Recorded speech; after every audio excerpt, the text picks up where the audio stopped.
We're absolutely playing the Rocky training montage. But if you've ever been someone, you've started a business, you've trained, you fought the fight, but you're like, how do I get out? When do I sell? Who do I talk to when I do that? Well, the person I'm about to introduce you to is one of those rare humans who can not only answer that question, but the more you learn about him, the more you realize that this guy is just built different. Steven Pivnik, excuse me, Steven Pivnik, that was me coughing, it wasn't his name, didn't just build a company, he scaled it to over 200 employees across 12 countries and strategically exited to a $4 billion competitor. And so this wasn't by accident, it wasn't by luck. Steven has a repeatable framework that maybe we'll get into today to help you out with what you got going on. But here's the thing that stopped me in my tracks. Steven and I have gotten to know each other a little bit over the past few months, and he doesn't just exercise discipline in the workplace. He took this thing to the mountains, literally. 17 Ironman triathlons, high altitude mountaineering expeditions. This guy is an adventurous. Mount Everest was a recent thing, I know, for you, Steven. And this guy, he just does what he does with a plan, with grit, and just something to help show what you're capable of to other humans. He's written a book, Built to Finish. He's at a TEDx. He is all over the place, has a Built to Finish podcast. But Steven, we're going to be talking about finishing strong. I just wanted to introduce you strong. I wanted to start strong because you are the man. We're so excited to have you on Leadership Live. Welcome. Donnie, thank you so much for that introduction. I think you've trumped every single introduction I've ever had so far. So congrats. Yes. Nailed it. I'm getting strong now. I feel like I just... Steven, just start us out, man. Tell us, who is Steven Pivnik, the human being, and what I told him what you did. What's got you excited, man? Yeah, so who am I, the human being? Interesting. So I consider myself a recovering entrepreneur. As you mentioned, I grew my last company to a sizable amount in terms of employees, revenue, and geographic coverage, sold it to a competitor. And now I'm really, really enjoying paying it forward in the entrepreneurial community and helping other first-time founders that have the majority of their net worth, tied up in their business. I help them, pave a way towards a successful and maximized exit. So, and during this entire process that I just mentioned, as you said, I got into endurance sports. I consider that my midlife crisis. And now I'm hooked on Ironman distance triathlons and climbing big mountains. That's me. I love it, Stephen. And there's something I think a lot of us, we wear the adventure clothes. I mean, I shop at REI. I like to wear some adventurous stuff, but I'm not necessarily climbing Everest, man. What got you into that? Was it like you were just tired of the same old? Like how do you jump into that? How does a regular guy do that stuff? Yeah, great question. So, like I said, it was my midlife crisis, and I think the reason I had the crisis was at the ripe old age of 40, I realized that I had inherited some really bad genes, right? Between my parents and my grandparents, I like to say they had it all. High blood pressure, cancer, diabetes, strokes, you name it, they had it, which meant, and all of that is hereditary, which meant it was coming my way sometime in the future. So I just decided that, if and when it reared its ugly head, I was going to be in the best physical shape possible. So the avenue I took to getting in Oh, great shape is endurance sports. I started with small triathlons, graduated to larger triathlons, along the way discovered ultra marathons, and I threw in a couple of mountains, here and there. And now it's basically it's part of me. A year doesn't go by without some crazy adventures. I love it. Man, I want to get into like how does one do all of the stuff that you do and still do this? Because a lot of the people that are right here, we just feel so busy with what we have. And so was there a trick you played on yourself to like, did you multiply yourself? You kept one in the office to do stuff like how did we do this with time? How did you convince yourself that you could still do it all? Yeah, I mean, obviously, I mean, everything that I just mentioned requires a ton of time. And when you're already putting in 40 to 60 hours a week, something's got to give. So first, like I needed to get myself much more efficient and work and really prioritize, what I was going to be spending my time on. Second of all, I cut out a lot of other time wasters. Like for instance, social media was one of them. I've regressed a little bit since, but I still try to keep it to a minimum. You know what? You can watch TV and you can watch Netflix on a stationary bike and on a treadmill. So I incorporated a lot of my requirements for for podcasts and TV and other media while on a treadmill or on a stationary bike. You can still I listen to podcasts when I swim. I have a Bluetooth, waterproof headset that I wear so I can absorb. People spend countless hours a week doing these types of things. You can continue doing these types of things while exercising. So it was a combination of balancing the two, but also just becoming a lot more efficient at work.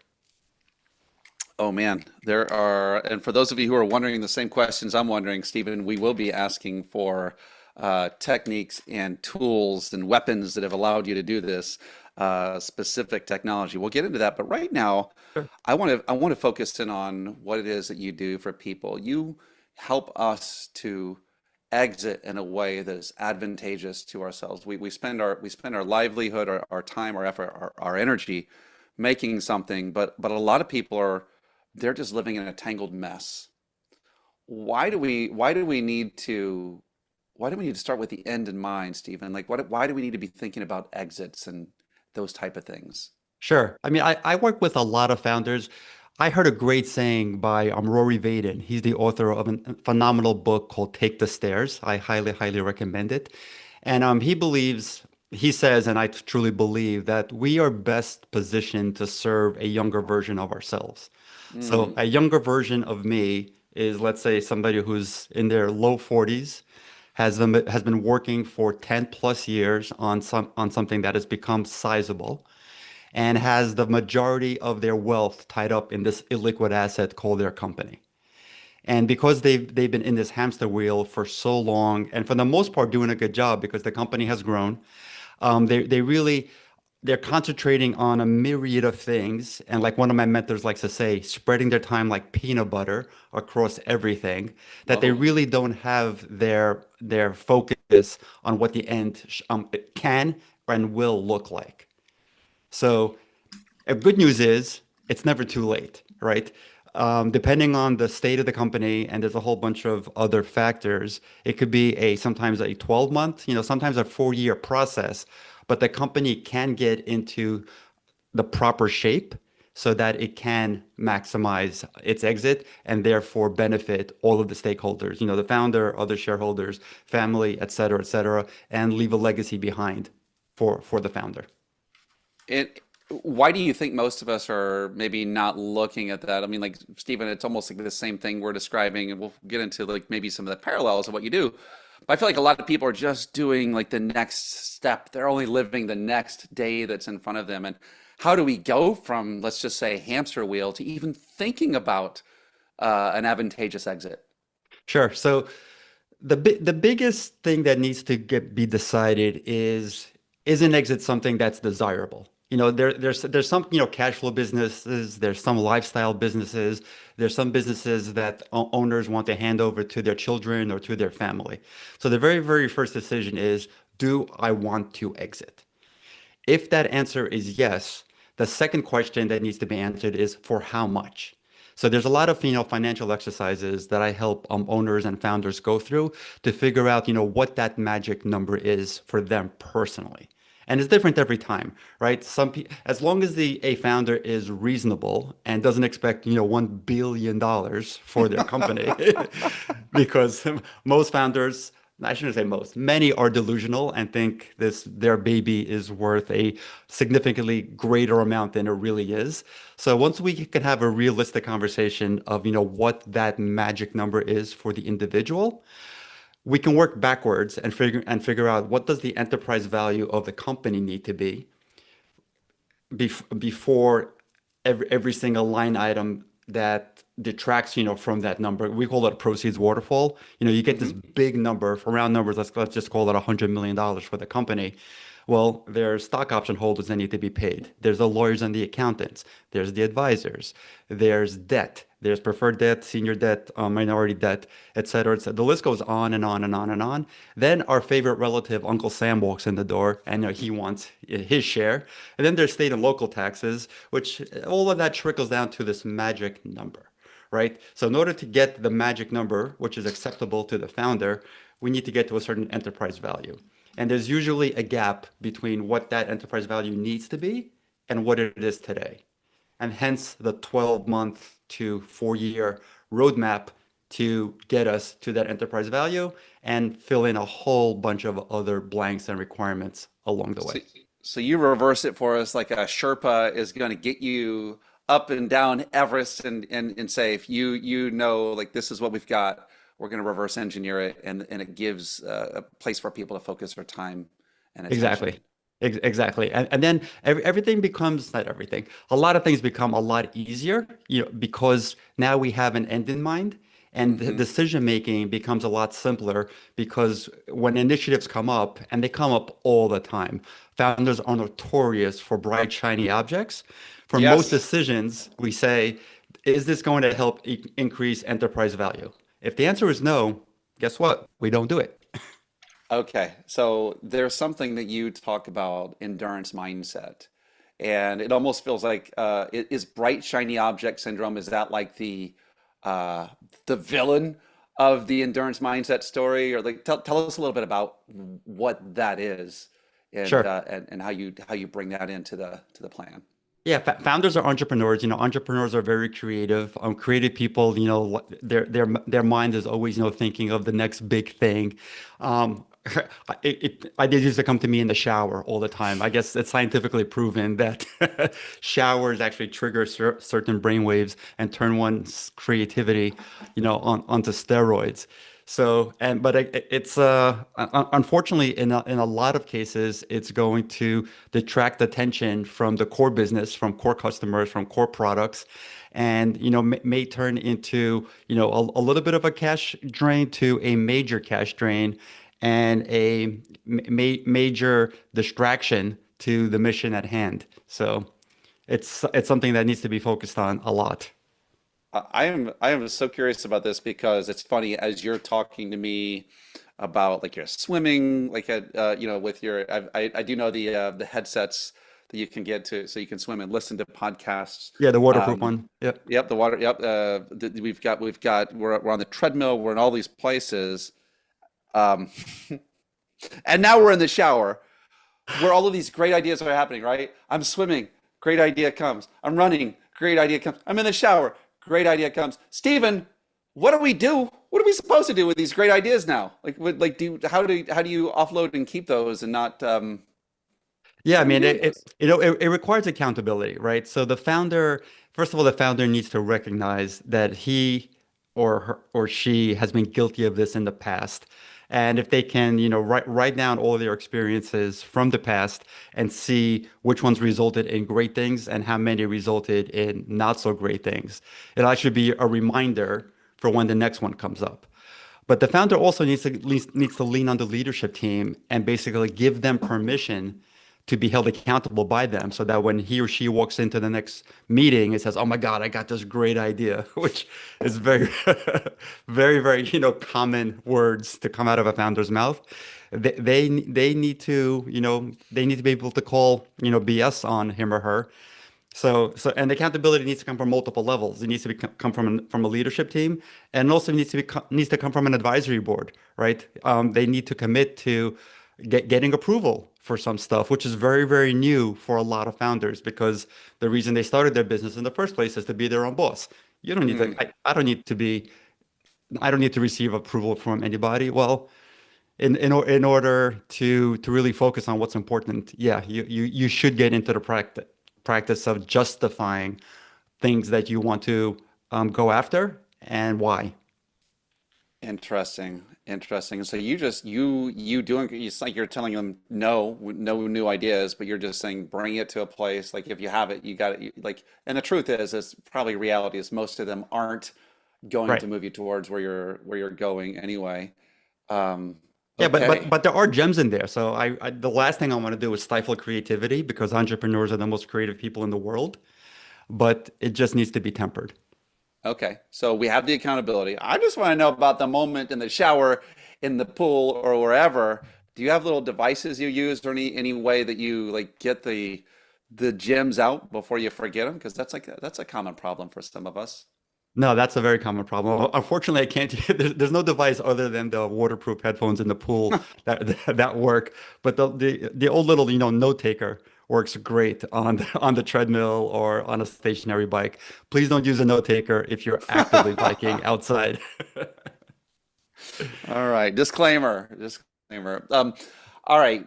I want to know, like, so you work with leaders. This isn't like like, oh, great, you just like we'll get there tomorrow. Like this is sometimes a long and arduous process. And I want to come into what can you tell us about the endurance mindset, about visualization, about preparation. And I don't care if it's on the business or if it's up the mountains in an ultra marathons. Bring these to us because I know that us as leaders, we need to get out of sometimes that immediate the hamster wheel, whatever needs to be done. Give us what you got there. Yeah, yeah. So yeah, I think like we definitely need to get away from the immediate gratification that sometimes people desire. So some of these initiatives, especially like an exit, is a multi-year process. So we need to be able to to chop down really big goals into smaller ones. And otherwise, they're just way too daunting. Like if I need to increase enterprise value by $40 million, that seems like a daunting task. We're never going to get there. Well, let's get to $5 million. Let's get from wherever we are today to plus five in 12 to 24 months. That's something Hmm. that's much more doable. So I'm a huge fan in breaking up humongous goals into significantly smaller ones. And then instead of continuously agonizing over how much is still left to do, celebrate progress. I'm a huge Hmm. fan of celebrating, small wins, and we did that all the time at my company. We had, a great culture. We went out all the time, and we celebrated the bigger wins, definitely, but even the smaller ones.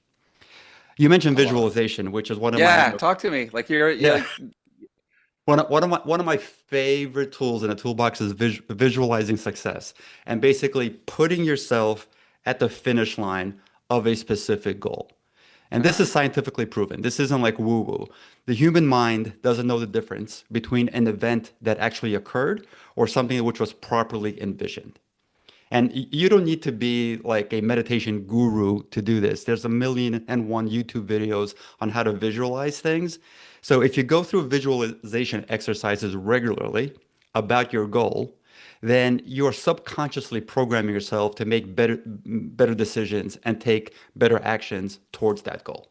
well, how would Steven do that though? Like give me an example of something you've had and then like how you've used it because I myself have I've I don't want to say I've tried it, but then I forget to do it the next day. Like it's like it hasn't. It's like not always like this habit thing. I've tried it in the morning and in the evening. Like how does Stephen do that? Yeah, I do it the in a way that makes it impossible to forget. I had two massive goals going back about 6 or 7 years now. I had two huge goals. One was to sell my company for a very specific amount of money, Mm. and one was to finally qualify for and compete in the Ironman World Championship in Kona, Hawaii. So I printed out a poster of Kona in front of my computer, and I wrote a check out to myself for that specific amount of money. So it was impossible not to see these things all day, every day. It was out of the corner of my eye. So these are in your workspace, and you're in you're seeing this every day. It's in my peripheral vision. It's right next to my monitor. So I see my computer monitor, and then I see a check, and I see the Ironman World Championship. Does it So trigger? Do you does it trigger stuff for you, or what do you do from like? This is pretty cool. I mean, I like this. It's not like some vision board with 35 different things on it. No. Specific couple of things. Okay. So we got a mission that you can, do you feel it? Like, what's the, Yeah, so in addition to that, I'm actually again I am not a professional meditator. I love meditation. I love turning on specific a soundtrack that I have and just closing my eyes and just really thinking it.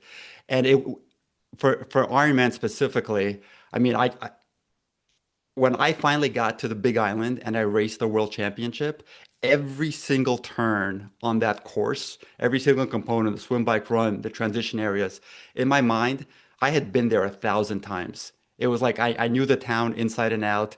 And plus, it helped that I saw a million and one videos, which helped me envision what it was going to be like.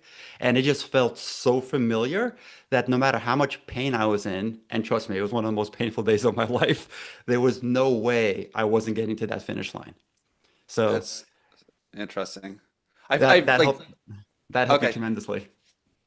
I so for you, you see, and I know this. I think a lot of us have accepted the fact that, well, I hope we have, that if something doesn't seem familiar or it doesn't feel like it's like you belong there, then you're less likely to actually to step into that place. But when you do these things, it creates a familiarity and um, amongst other things. But so you have the two things in your space.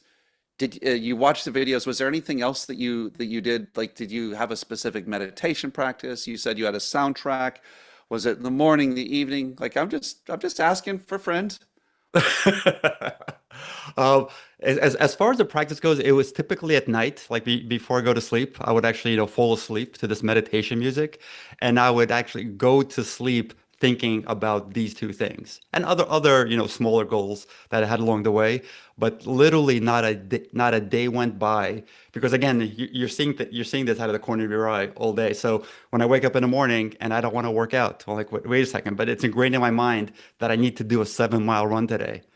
It's raining, it's cold outside. I'm gonna get a 7 mile run in because it's just ingrained in there because I'm going to Kona. Or for business initiatives, to my earlier point, when that check was staring me in the face, I'm like, is this project going to help me get me closer to that check? If the answer was no, it was easier to say no to that project. And by the way, I think the no can always be a temporary no too, right? It doesn't mean Oh like yeah. no forever. It's like no, not right now. Like this Oh, is yeah, exactly. We had this thing called the parking lot. Like we'd come up with ideas just like every other entrepreneurial company all the time. And we had a parking lot. And that parking lot list grew and grew and grew and grew. I'm not saying, and good point, Donnie. It's not like we never did these things, but there was a time and a place for some of these initiatives. All right. I need to know. I want to get into a really kind of again. There's just so many parallels. It feels like, but Stephen, do are what are you visualizing now? Like, give us a peek. Like, do you have any big plans like around the corner that's like that you're hitting the play button in your brain for? Yeah, so I'm actually visualizing a really cool event that I just started promoting last week. And it's an executive retreat on the volcanoes of Ecuador. Whoa! So, yeah, Ecuador have it's an incredible climbing destination because the mountains are easily accessible. So you fly into Quito, and one mountain is like an hour away. The furthest mountain is maybe 3 hours away by car. And most of these big mountains require days, sometimes weeks of hiking towards the trailhead before you can start ascending. In Quito, you can drive to trailheads and start climbing. So what I'm planning is an executive retreat, which is going to involve a climbing school. So I'm partnering with the guiding company that I used for Everest, which is literally the best guiding company in the world, I believe. It's the most experienced, the most safest, the most high touched, comfort centered type guiding company. Hmm. So it's going to be a climbing school in Ecuador. So zero climbing experience required. They're going to teach us, how to climb, and then we will attempt a summit of a 19,000 foot volcano called Cayambe. And what I'm doing is I'm bookending this trip with exit advisory services before and after the mountaineering portion. So I'll be meeting with any member that's coming for, a couple of weeks, prior to our departure, Hmm. after we arrive, and while we're there, because it's going to be a group of like-minded individuals, all that have exits in the back of their mind, we're going to have mastermind type sessions while we're on the mountain. Wow. Wow. Well, that sounds one of a kind. How do you was this a shower idea? Was this a swimming pool idea? Where'd it come to you, Stephen? I need to know. No, this was actually a shower idea. And I said, so I actually went out to Ecuador to when I was training for Everest, and I'm like, wow, everything about that trip was fantastic. And I'm like, I don't have many. I mean, I've made a lot of friends on my various climbing trips, but nobody in my, inner circle climbs. And I'm Mm, thinking, you know what? I can bring my friends here because this isn't while it's epic and beautiful and glacier-like and high altitude, it's really not that complicated and not super technical. So people with no experience can go and see if they like mountaineering. And if they're one and done, they'll have a great time and decide not to do it again. But based on statistics, 80% of people that go through this climbing school, they go to other mountains and wow. continue with a new climbing hobby. So you're starting a new fire in people. I love it. I'm trying to because it was so beneficial for me. Like when I got into endurance sports, I felt I became a better business owner and entrepreneur as a result, and vice versa. The successes in one led to the successes in the other. So, for instance, when I'm on a ultra marathon at mile, no, this sounds like I'm showing off. I'm at mile 50 of a, of a 100-mile race, and I'm ready to collapse. But I fight through it, and I get my, fifth wind of the day, and I keep going. Well, I relate that to, having a really, really bad spell or a bad month or a bad quarter in the business and thinking, oh my God, the roof is crashing in on me and things are going so bad. I'm like, well, then I remember that time at the ultra marathon saying I thought I was going to collapse, but I got through that, so I can get through this, and vice versa. So the two really feed on each other really well. Interesting. Do you feel like that I always feel like that's one of the reasons why I think first off, I think we all deserve a coach, right? If you're doing something entrepreneurial, the truth is you're always at the edge of your limits, and sometimes you're not. Sometimes there's a lot more in you, but it just doesn't feel like it. And so we sometimes need the voice of someone to say, no, no, no, no, you've done this before. You've got this. You can do this, and here's why. And it just to reframe. Like I'm curious. I'm so curious about the like Stephen. You could have done a getaway at the Hilton. Could have done one in Vegas. You could have done one, at a big Airbnb even. But you said no. We're doing a freaking volcano, 20,000 foot volcano, and we're gonna try to climb this thing, and that's not status quo. You're like I'm breaking the boundaries. Why do you think? First off, I commend you for the different, right? Different is better than better, as Sally Hogshead would say. Why do you think so many of us settle for a status quo when we could be doing some cool freaking stuff like you're doing? It's because it's easy. Status quo is such a temptress because you don't have to do anything. It's comfortable. No matter what level you're at, and you can define, success or revenue or income at whatever level. Not changing it is the easiest thing in the world, right? You just defer to your habits and you keep them up, and nothing changes. The good news is nothing changes. The bad news is nothing changes. So I'm a firm believer that, true growth starts when you get out of your comfort zone. And by getting out of your comfort zone, I'm not saying, I'm not dragging people to Everest. That would be extreme, and I probably wouldn't get too many takers. But a nice little friendly volcano in the middle of the summer, which has, perfect climbing weather. Don't get me wrong, it's cold enough, but it's still glaciated and snow-capped and all that jazz. So you get a full, Arctic-like experience.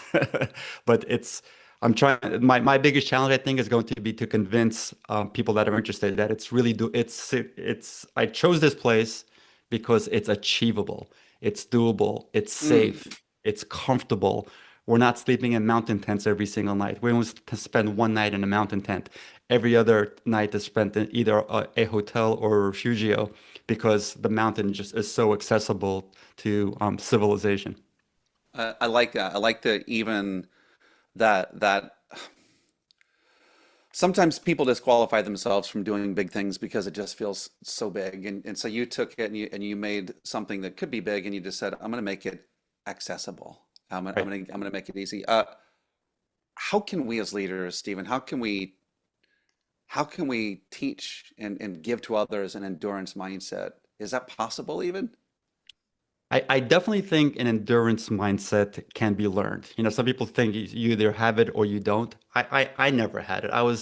My wife hates it when I say this, but I was a couch potato. The only sport I ever participated in up until the age of 40 was skiing. And even that I only did like once or twice a year.